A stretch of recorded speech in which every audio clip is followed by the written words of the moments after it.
Dear students, आज के video में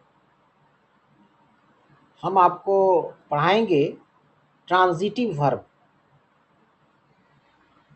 हम बताएंगे कि ट्रांजिटिव वर्ब क्या होता है। हमारे वीडियो का हेडिंग है ट्रांजिटिव वर्ब। तो चलिए वीडियो को शुरू करते हैं और ट्रांजिटिव वर्ब के विषय में जानते हैं। इसके बारे में आया है, ध्यान से सुनिए, कि transitive verb is a verb that needs an object to receive the action of the verb. ये इंग्लिश में हमने आपको परिभाषा दिया है। Transitive verb is a verb that needs an object to receive the action of the verb। अब इस English परिभाषा को हम आपको हिंदी में समझा रहे हैं कि ट्रांजिटिव वर्ब होता क्या है। तो transitive verb is a verb, transitive verb एक वर्ब है दैट नीड्स, जिसको आवश्यकता होती है, एन ऑब्जेक्ट, एक ऑब्जेक्ट की, to receive the action of the verb, verb के एक्शन को प्राप्त करने के लिए। ये इसका हिंदी में हमने आपको अनुवाद कर दिया। फिर इसको सरल तरीके से हम हिंदी में आपको बता रहे हैं कि ट्रांजिटिव वर्ब एक ऐसा वर्ब है जिसको ऑब्जेक्ट की आवश्यकता होती है, इसलिए कि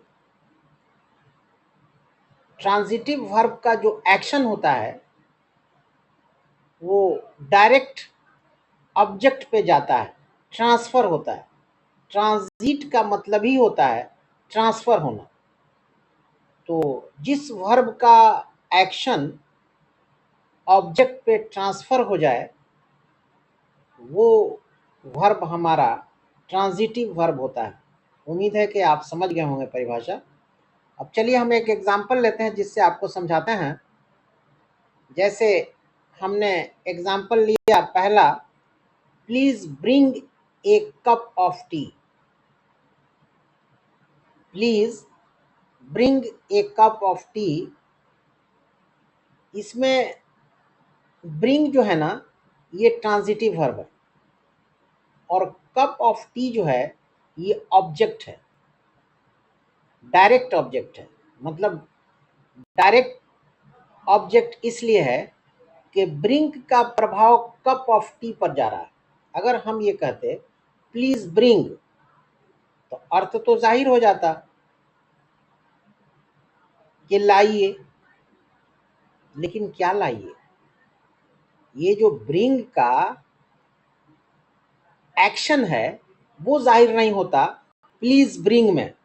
लेकिन जब हमने ये कह दिया कि please bring a cup of T, तो अब ये ब्रिंग का एक्शन जाहिर हो गया, आ कप ऑफ टी पे डायरेक्टली चला गया, इसलिए इसको डायरेक्ट ऑब्जेक्ट कहा गया।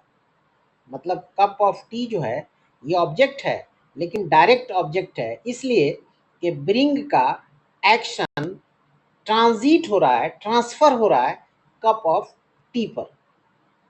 ठीक है। अब दूसरा एग्जांपल देखिए, ही एट एन ऑरेंज, उसने एक संतरा खाया।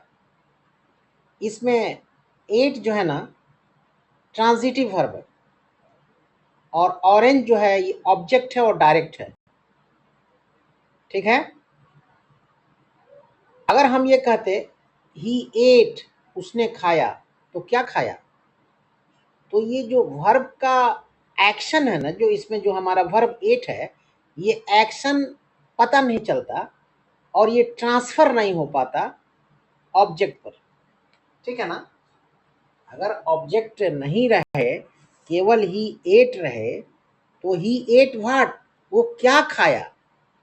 लेकिन अगर है ही एट एन ऑरेंज, उसने एक ऑरेंज खाया, तो ये जो एट का जो एक्शन है that goes directly on orange, वो ऑरेंज पे जाता है डायरेक्टली।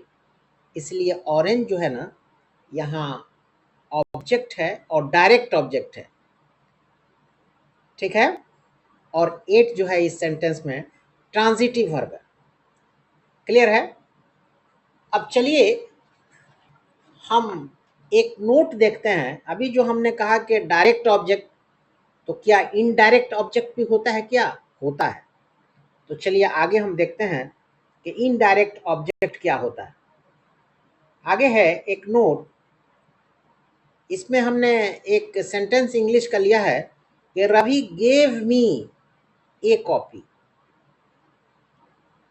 रवि ने मुझको एक कॉपी दिया, ठीक है। इसकी हिंदी मीनिंग है, अब इसमें देखिए, इसमें कॉपी, गेव जो है ये हमारा वर्ब है, ट्रांजिटिव वर्ब है, और इसका एक्शन जो है कॉपी पर जा रहा है।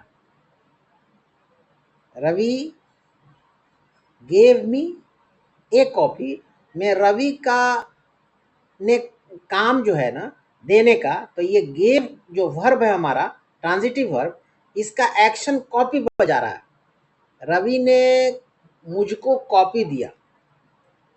अगर हम ये कहते कि रवि गेव मी व्हाट, तो सवाल होता है कि व्हाट, रवि ने क्या दिया। तो अगर कॉपी दिया तो गेव का एक्शन डायरेक्ट कॉपी पर गया, तो ये तो बात समझ में आ गई कि कॉपी जो है ये ऑब्जेक्ट है और डायरेक्ट ऑब्जेक्ट है। लेकिन ये जो मी है ना, रवि गेव मी, ये भी ऑब्जेक्ट है लेकिन इनडायरेक्ट ऑब्जेक्ट, इनडायरेक्ट ऑब्जेक्ट है, डायरेक्ट ऑब्जेक्ट नहीं है।